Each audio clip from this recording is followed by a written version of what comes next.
Welcome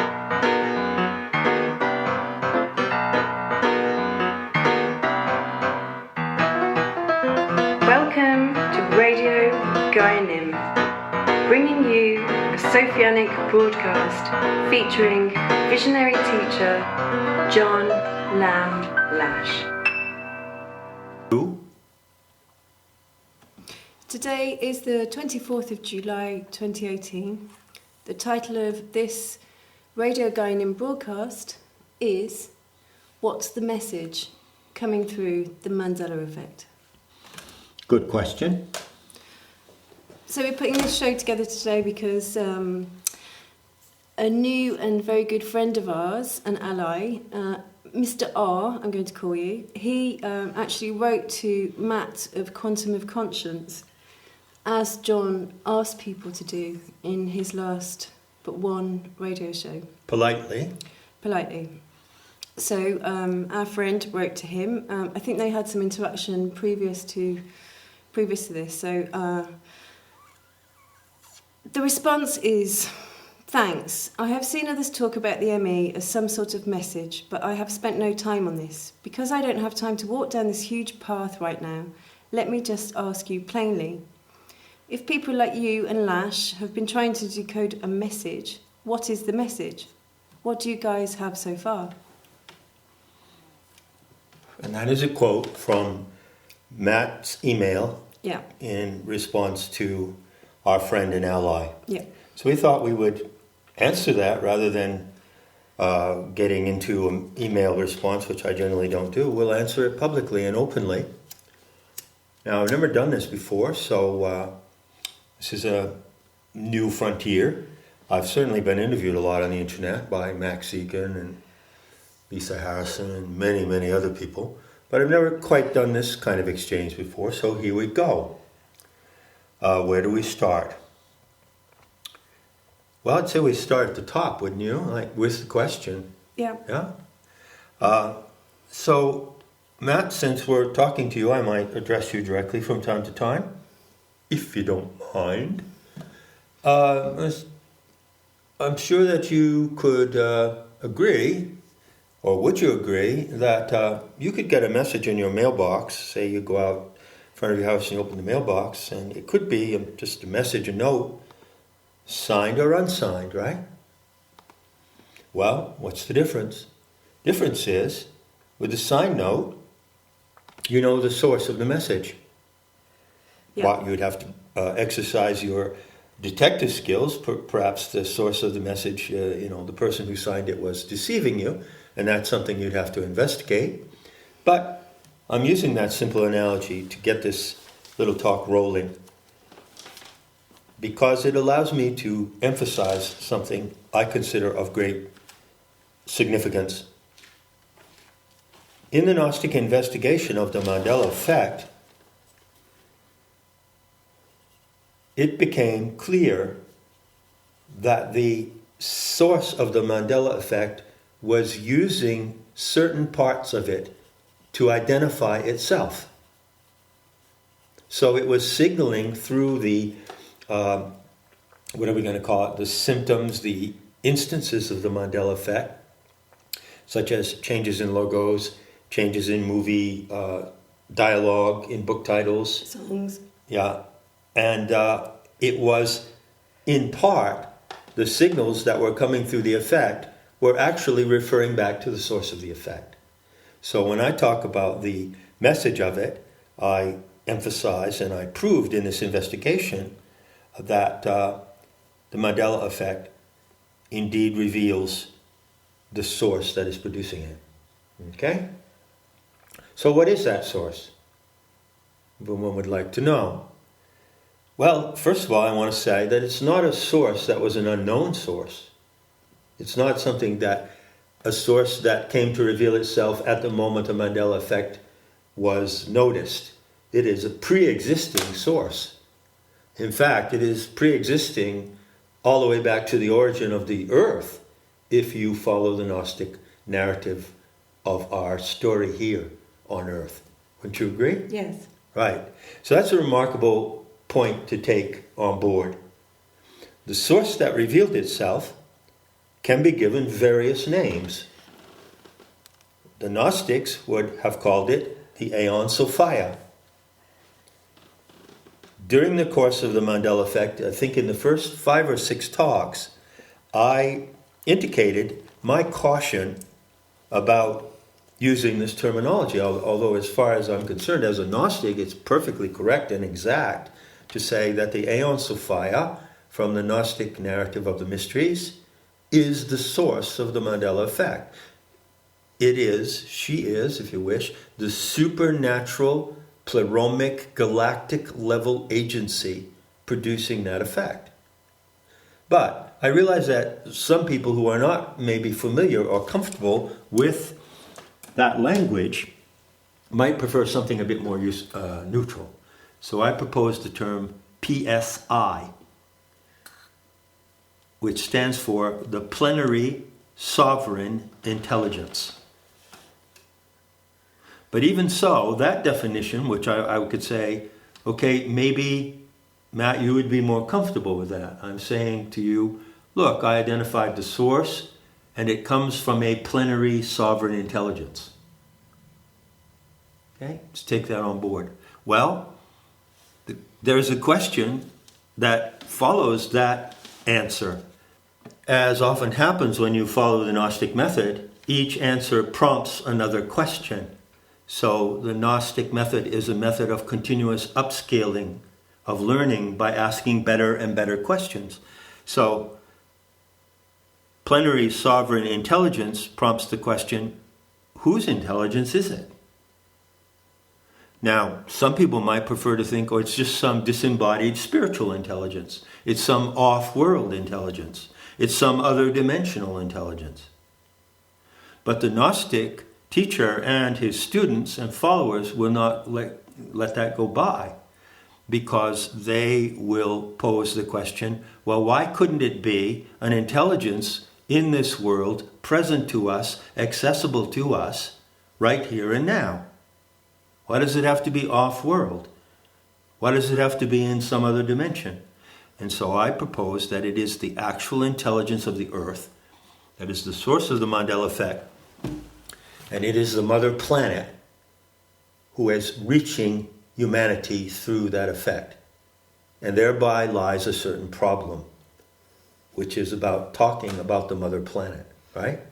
Well, Matt, I just spent an hour listening to one of his uploads, and he is talking about how the Mandela Effect affects people and how it affected him and how he came to it. Matt is talking about Matt this. is talking about it, Right. and he's saying, clearly it's something off-world. This is a quote, direct quote, off-world, something magical, something mystical.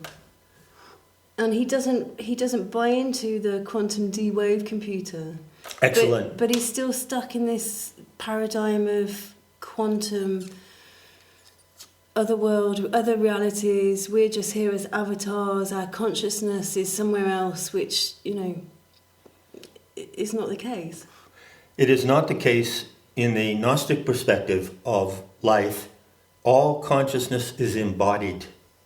It's just a question of who embodies it or what. So this plenary sovereign intelligence is embodied in the earth. Well, what is consciousness? This traps everybody. Mm-hmm. What is consciousness? So maybe you could just do a little synopsis of what Well, consciousness is different from awareness. Consciousness is composed of the con, meaning with, and scientire, or some Greek or Latin root, scientir, I think, meaning to know, to grasp. So it means the capacity to grasp with awareness. But it is not awareness itself. There is a pure awareness. There can be a pure awareness in which you don't grasp anything, which is known as a samadhi without content. But when you have when you have the ground state of awareness, which means simply the ability to pay attention to anything, and you grasp with that awareness, that tool is consciousness. Consciousness is a tool of awareness. So therefore, what Matt stated, and I quote, consciousness is somewhere else. How can it be somewhere else? That's right. It can't.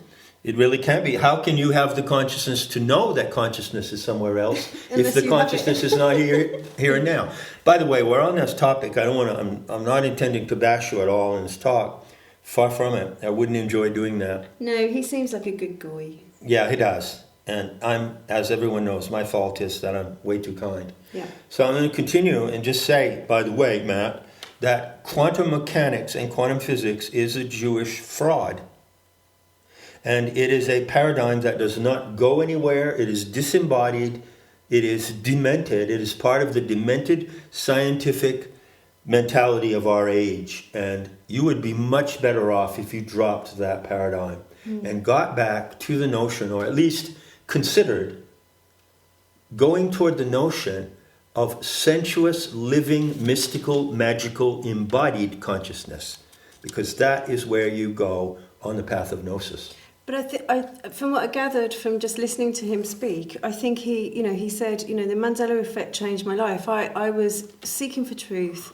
I saw all the lies. I saw that the Kennedy assassination was a lie. I saw this, I saw that. And I was feeling really, despondent and depressed about it all. And then the Mandela Effect happened, and it made me search for things that I would never have looked at. So he was looking at, what is consciousness? He was looking at questing for deeper answers to life. And, he even mentions the Gnostic text. I don't know in what context you happen to know them. He doesn't state what Right. what context he talked about the Gnostic text. He just said, he was talking about Avatar, the movie, Right. and saying there is some truth in movies, and no doubt about it, because before the movie Avatar, it goes back to the Gnostic texts. The smartest people that ever lived, Plato in the Allegory of the Cave, for example. Okay, let's just stop there for a moment. I made a joke, it's kind of a standing joke in Planetary Tantra. In fact, I made it many years ago in Santa Fe when I was teaching there in the 80s. I said, I've all invited you here tonight to recruit you into the PIA, which is the Planetary Intelligence Network.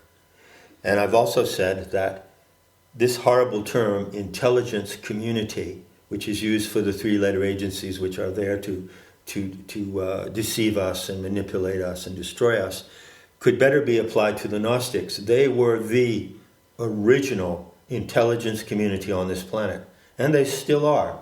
I'm a member of that community, and everyone in PT, everyone who enjoys my work, is part of the intelligence community who find their way by connecting their consciousness with the intelligence of the earth.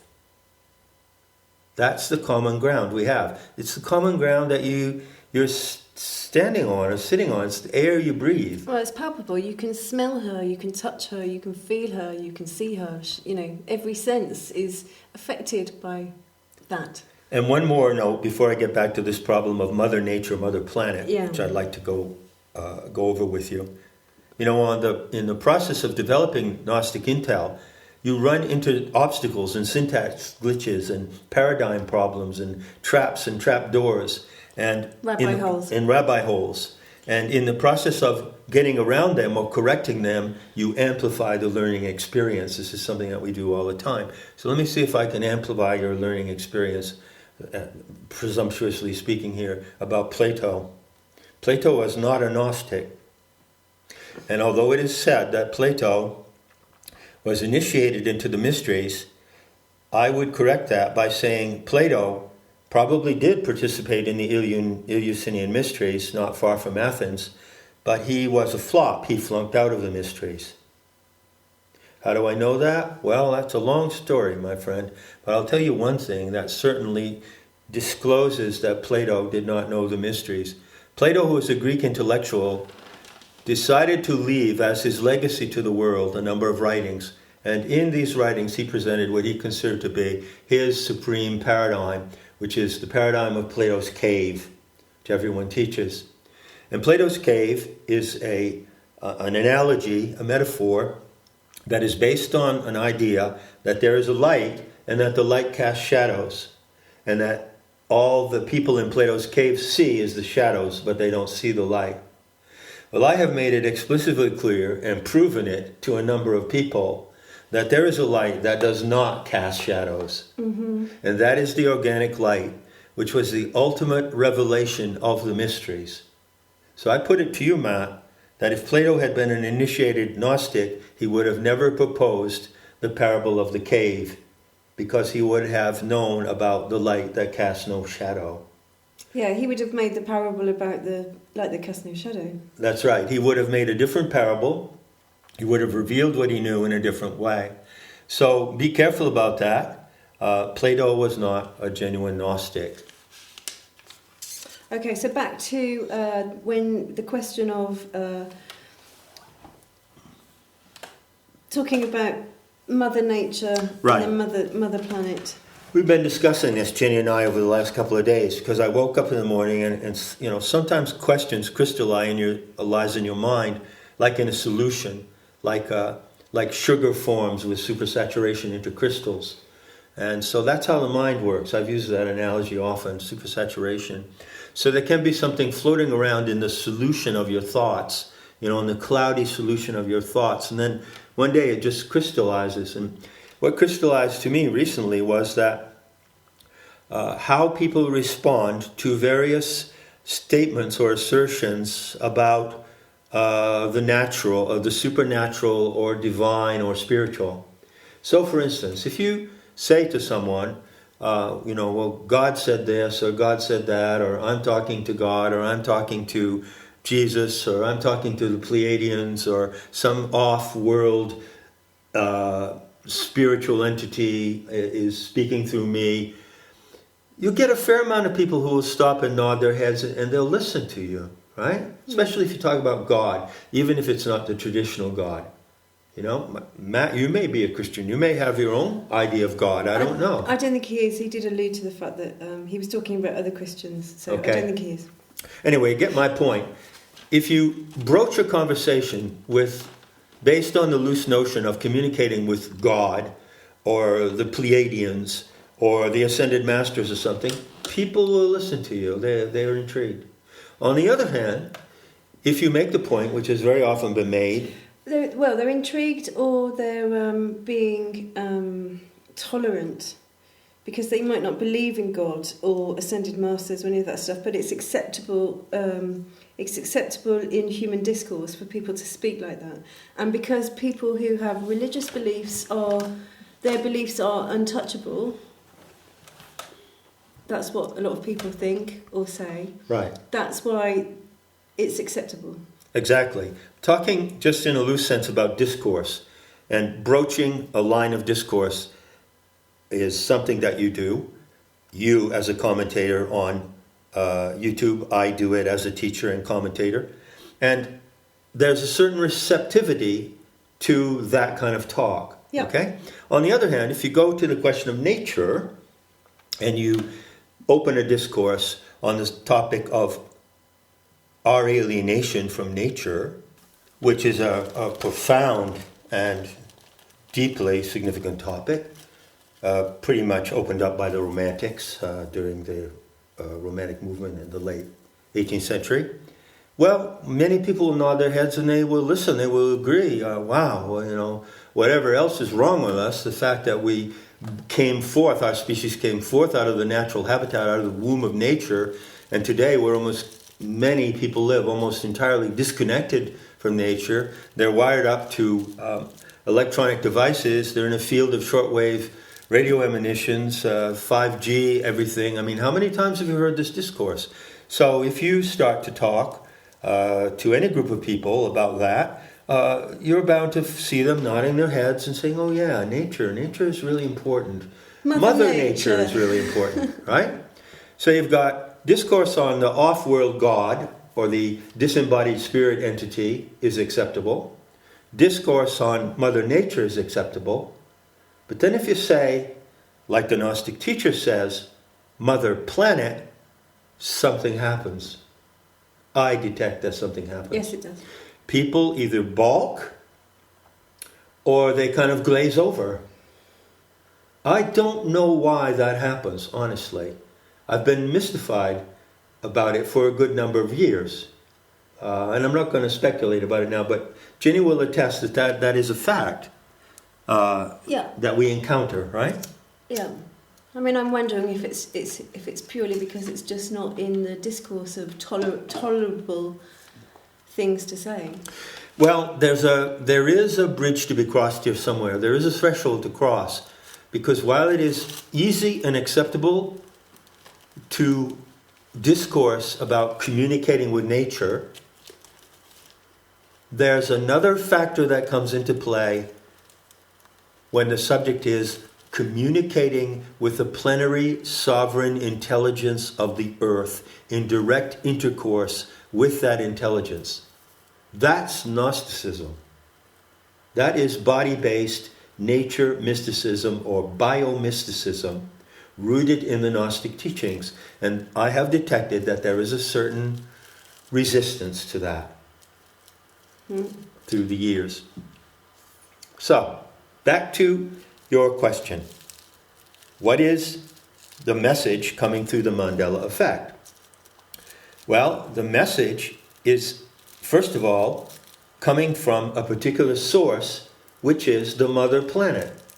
It's not coming from Jupiter or another galaxy. It's coming from the planet on which you live. So you were right, Matt. It is magical. It is mystical. Indeed.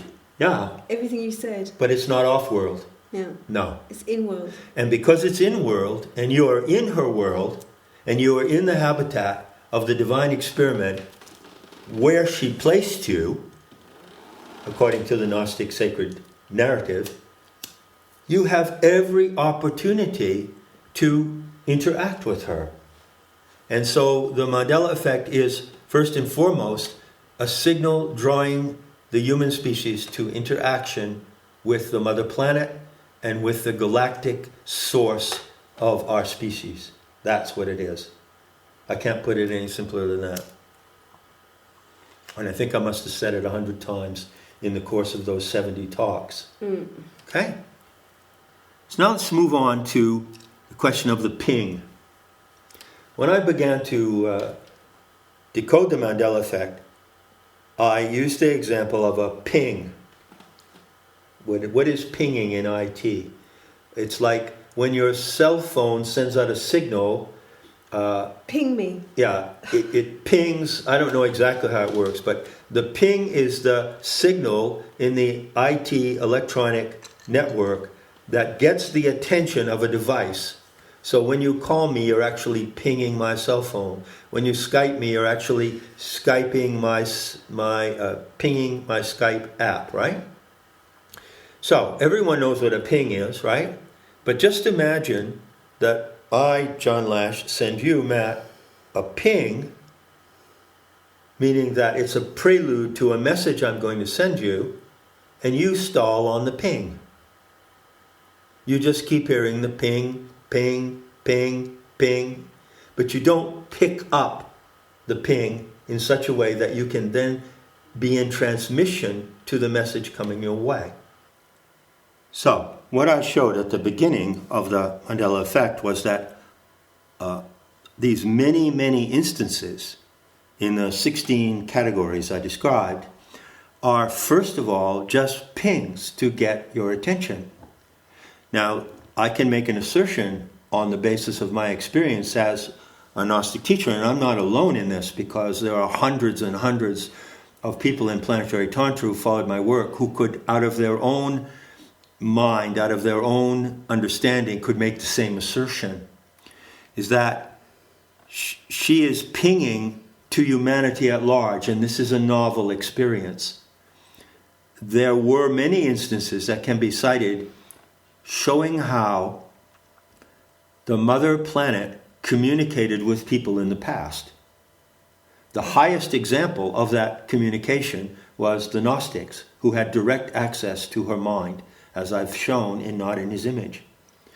But up until recently, that interaction was limited to an elite group of shamanic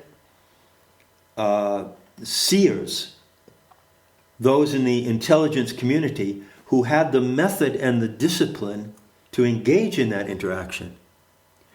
What has happened now, and this is a momentous change, with the Mandela Effect, the mother planet indicated that she was ready to broadcast to the entire human species, even at the normal and collective level of attention.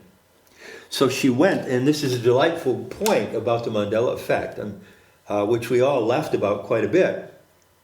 She went to the lowest level and the lowest common denominator to get people's attention. Pop culture. Yeah, pop culture. Names of cereal brands. Kit Kat, you know? What does it mean that some people remember Kit Kat with a hyphen and some people don't? Well, I've got a lovely little story about Kit Kat. Yeah? Some friends of mine who have a dog that I used to take care of a lot, he had a Bonio jar, which is a dog biscuit, a big dog biscuit, and he was a Labrador, so getting quite fat. And he used to just get fed these Bonio bars randomly throughout the day, and I looked it up, and one of these Bonios is the equivalent to him eating a chunky Kit Kat each time. So I made a label and sellotaped it to the jar saying Kit Kat, and I did it with the hyphen because that's how I remember. Right. So that's how you remember it as a hyphen, because you put a hyphen in it for the dog. And then later on I was talking, months later I was talking to them about the Mandela Effect, doing the biblical changes just to spook them. They had Bibles in their house that had the changes in, so they were floored. And I said, what about Kit Kat? And the woman said, yeah, I saw that hyphen, and it doesn't mean we don't love you. But there was never a hyphen in Kit Kat. There you go.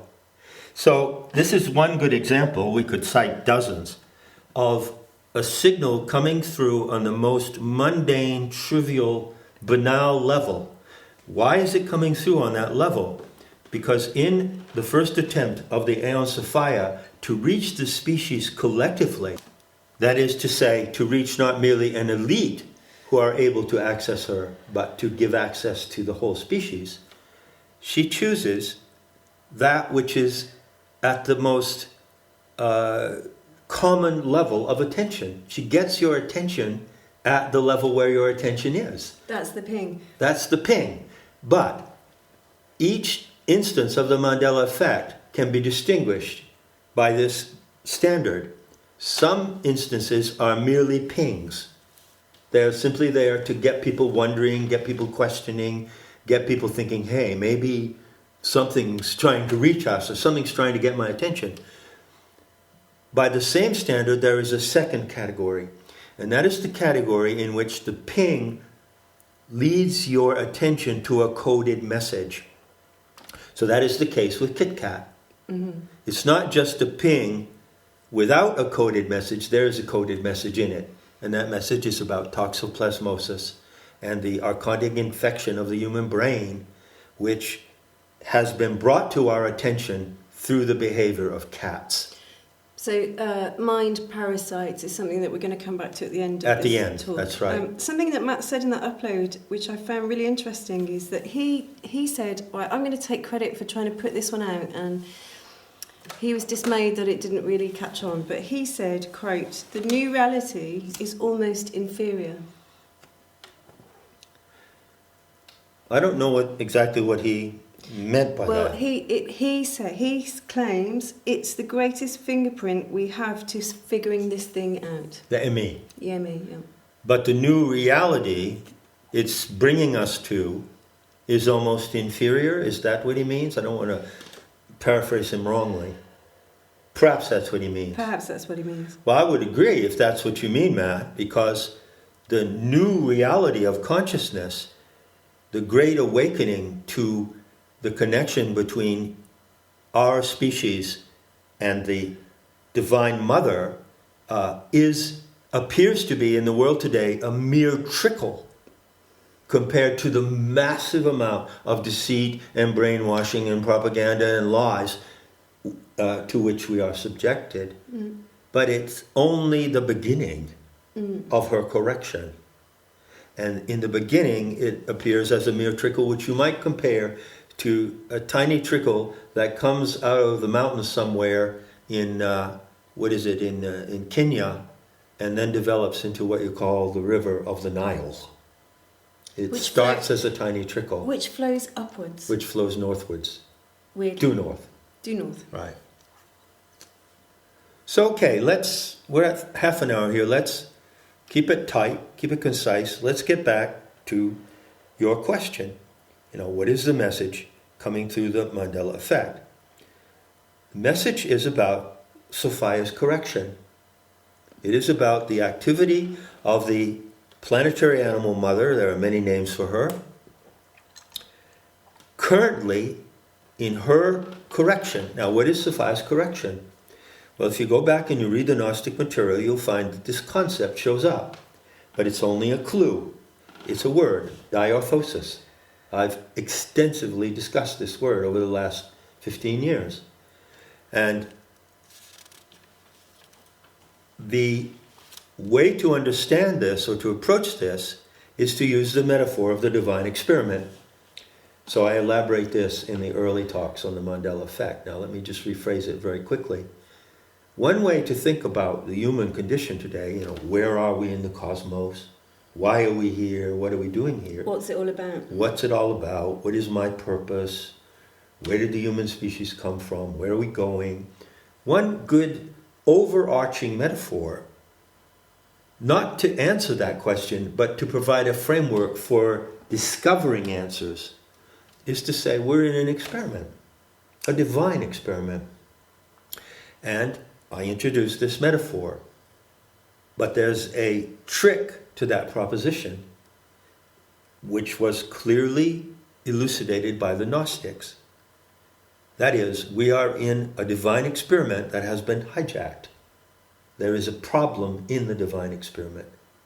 And that problem is due to the intrusion of an alien parasitical mind virus, the archontic infection. Which is the only explanation for all the lies, deception, pointless wars. That's right. One can get extremely confused and lost in trying to work through all the deceit that we face. But taking the Gnostic intel on the archonic intrusion gives you a ground to see through all those forms of deception and to hold steady against those forms of deception. The Gnostic intel on the archons is, in my opinion, one of the single most powerful feats of knowledge of our entire species. And it is of enormous benefit today and absolutely essential to our survival. Mm-hmm. So, let's go back to the pings. I said that some of the pings are merely there to get your attention. I don't know about Jiffy. Jiffy might refer to Kali Yuga. It might be coded with a reference to Kali Yuga, because Kali Yuga is the moment of right now. Kali means now, this instant. So if I were to say off the cuff that there is a message embedded in Jiffy, I would say that the message is, the planetary mother says, you better get onto my signal and get onto it in a jiffy.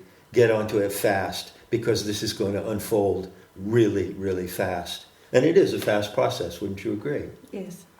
So, but basically, again, some pings are encoded with a message, and I showed that some of the pings, some of the instances of the Mandela Effect, actually point to this archontic infection and warn us about it.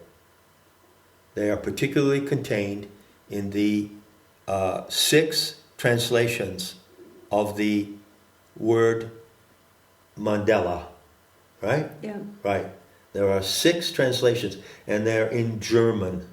And the reason why they're in German is something that you discover when you go into the Mandela Effect. Decoded. A number of the signals and messages embedded in the Mandela Effect point directly to the Germans, to Hitler, Volkswagen logo, Henry Ford, to the Third Reich, to the idea of a master race, and to the idea of genocide.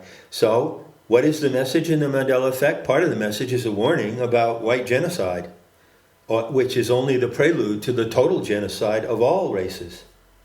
And it's a warning of who this threat comes from, where this threat comes from, and how to defeat it.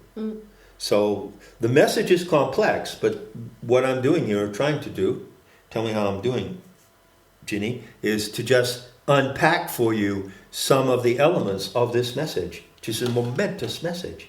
Yeah. So one other thing that I want to point out is that my investigation, my decoding of the Mandela Effect was developed closely in parallel with what I call celestial intel. Yes. So you might want to listen to a talk, and I'll link it in the description that I gave at the end of the Mandela Effect, called The Future of the Mandela Effect. You might just want to listen to that one talk to give you an example of how I use the celestial intel to track the Mandela Effect, and in turn we get confirmation from the effect itself that it knows that we are tracking it. This is interactivity with the divine intelligence of the planet, which is the source of the Mandela Effect. How are we doing? Good. Okay. So that pretty much covers my notes. I would mention one other concept that might be helpful. In order to break a code, there is a certain kind of code. I forget what it's technically called. It can just be called a book code.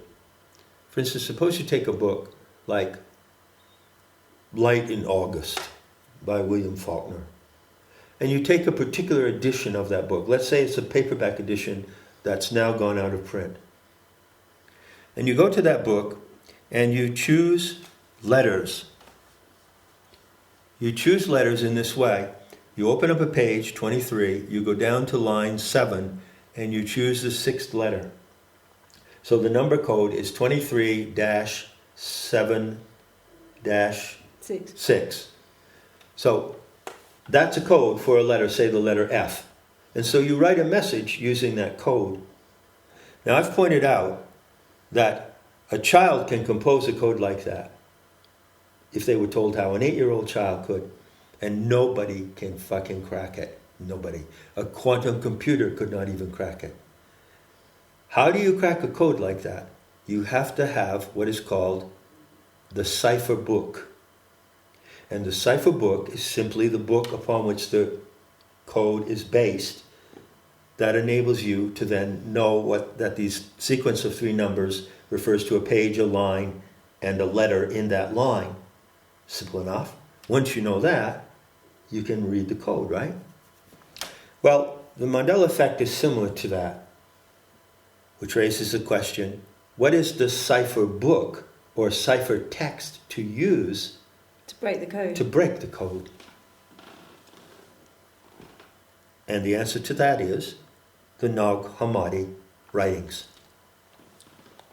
I prove that. Which is Gnostic text. Which is the surviving Gnostic text. And I prove that over and over again by concrete and exact examples. Mm-hmm. So you might ask, again, every answer in the Gnostic method of learning prompts another question. The questions get sharper and better. The process is an enjoyable process. So you might ask, well, how can it be that the writings in the Nag Hammadi provide the cipher text for decoding the Mandela Effect? Well, it goes back to what I said before. One of the intentions of the mother planet, Sophia, is to bring your attention to her as your source. She wants to bring her attention to you. She wants to get the attention of the entire world by hacking into the internet and hacking into the zone of advertisements and serial names and pop songs. And pop songs, like the Bee Gees, know. Do you really mean to learn? She's asking you, Matt, do you really mean to learn? Or do you just want to know? Well, there are a lot of want-to-knows out there. Okay? So, this is really brilliant because then you see that it makes perfect sense. Why?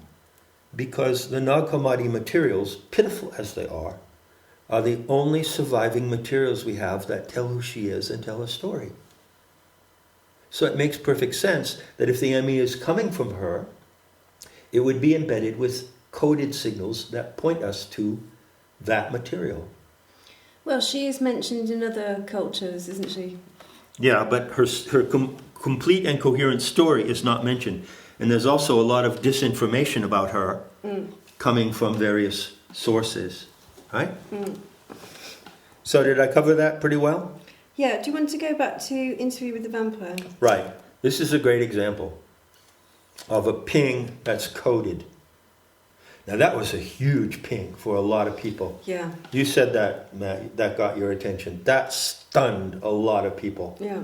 And they were scrambling all over the place in their attics to find old copies, what they call residual, of the occluded form, which was Interview with a Vampire. And of course there was an interview with the writer of Interview with the Vampire. Yeah, that's right. Who said the original words. I can't even remember what she said. Well, it was Interview with the Vampire. Was Interview with the Vampire. But I remember it as Interview with the Vampire. By the way, it doesn't matter which memory line you have. Like, Ginny and I don't share the same memory line on quite a few things. Yeah. No, that doesn't matter. It's not a division of humanity into one memory line or another. It's not that kind of selection process. You select yourself to be interactive with her by paying attention to the signal. That's how the selection works. So that happens to be an incidence of the Mandela Effect that is profoundly coded with a warning. Right. So I'm not going to name any names, but I will refer to the JRM, if anyone knows what that is. So let me just put it this way regarding that Q. Well, Interview with the Vampire. Well, who is the vampire? Well, everybody knows who the vampire is, right? Vlad. Vlad the Impaler. Yeah. What a hero. Yeah, what a great romantic hero. What a brilliant, brilliant hero to protect, who protected Europe from the Muslim hordes, you know. And there's a great story, what we've been told about Dracula, and all this Hollywood, melodrama about Dracula conceals a most beautiful race romantic story about Vlad. And it's Romania is the only culture in the world that doesn't have vampire stories in its folklore. The only country in the world that doesn't have it, and yet Vlad was made into Dracula. Yeah, and I explained how that came about through certain conversation in London at the end of the 19th century.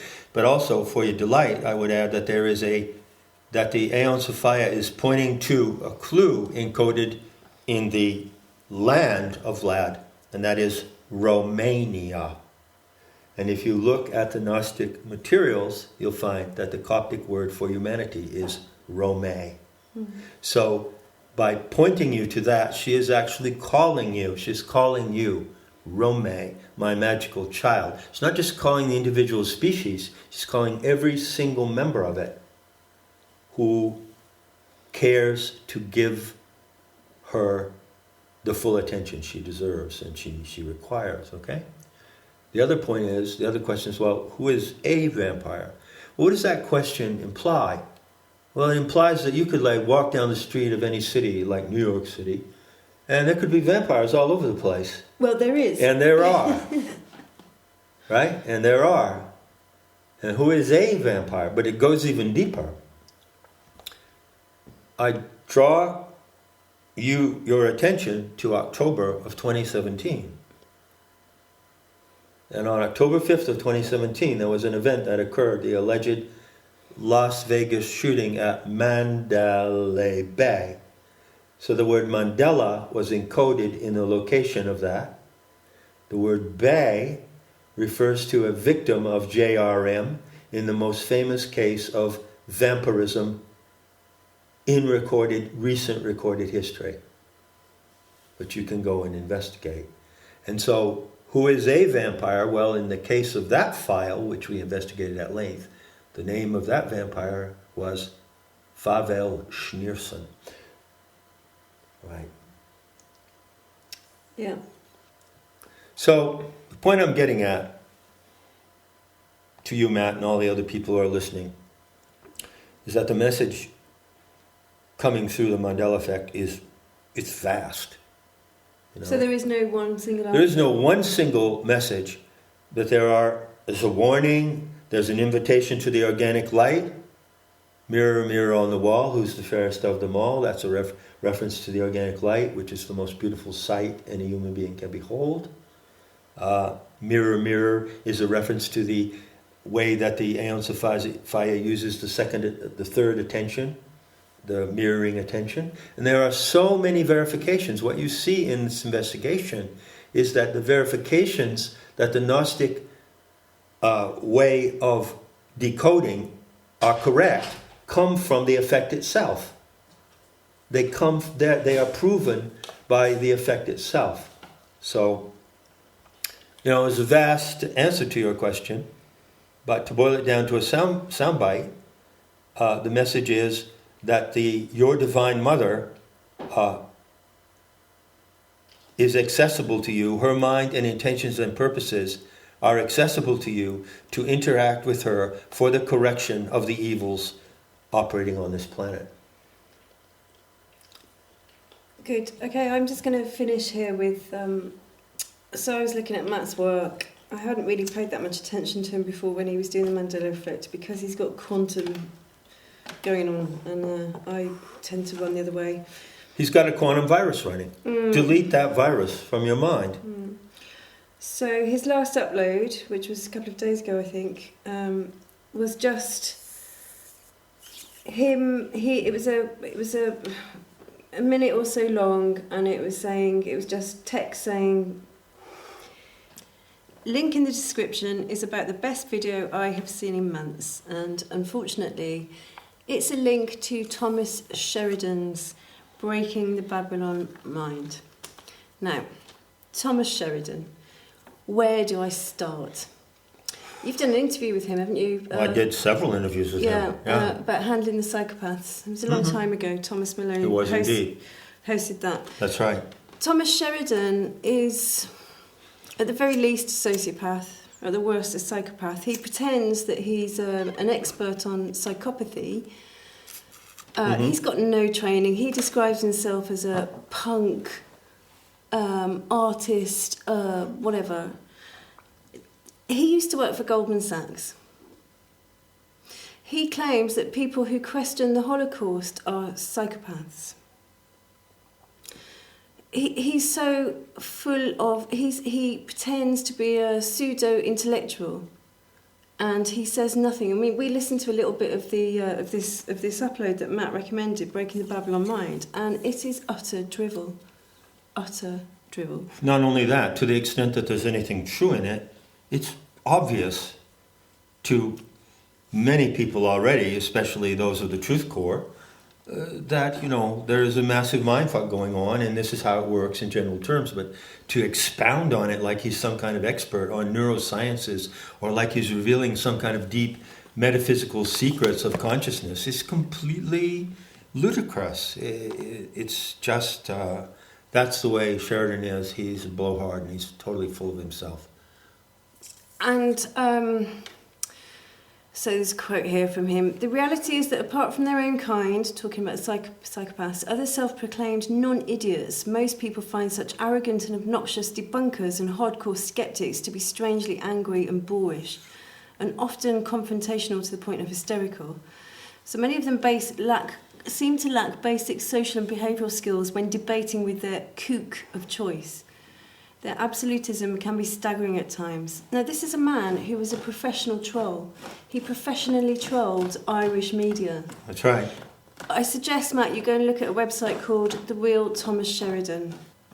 Thomas Sheridan is not a truther.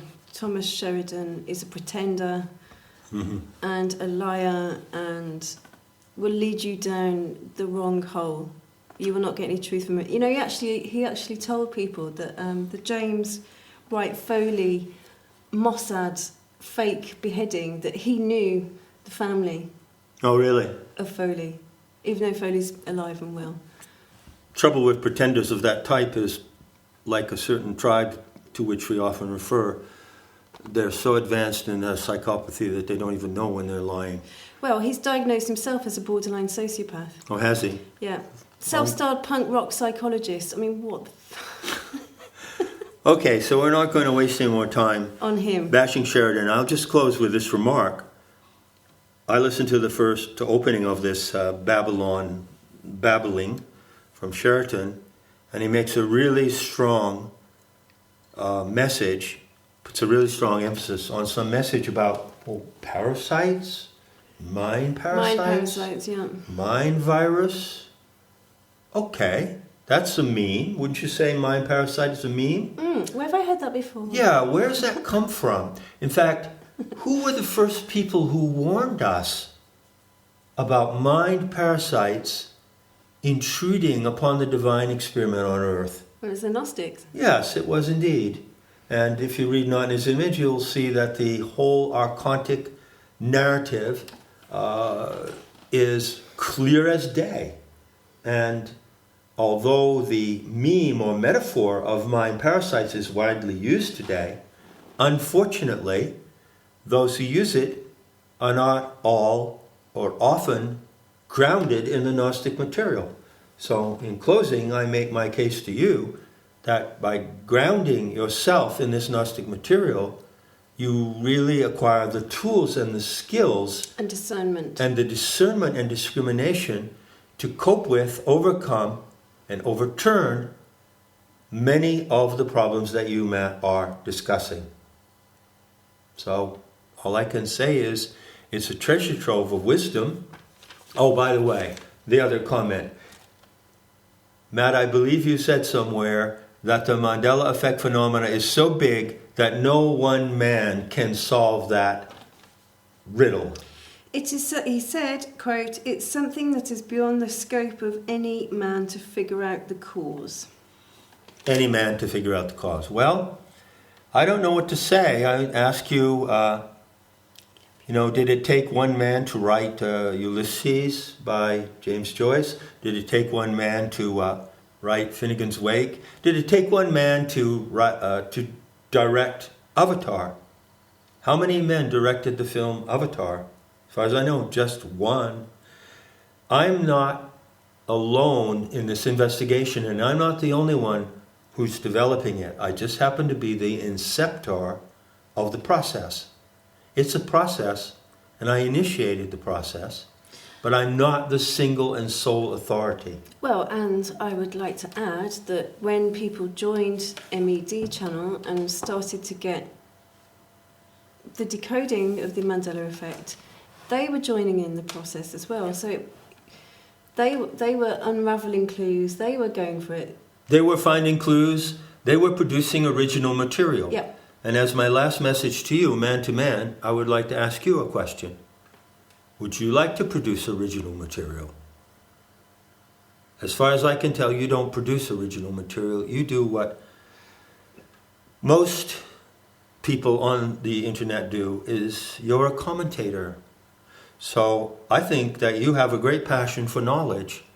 And may I propose to you in closing that in the Gnostic path, you don't get lost. You find a clear way of pursuing knowledge, and you also gain the ability to be original with the knowledge that you produce. Many of my students and allies in PT are original and producing original material. The church ideologues and Christian fathers who condemned the Gnostics hated them for that reason. They wrote in their polemics against the Gnostics that they're know-it-alls and smartasses who are continually writing book after book after book and producing all this new material. And they didn't like that because they wanted the world to be confined to the dogmas that they were shoving in everyone's face. So if you put yourself in that category of truth seekers who want to produce new material and not merely be commentators, take a look in that direction. So that concludes this broadcast, and Thanks, TP. We're going to use this one to sign off. Stay in the dream and keep it real.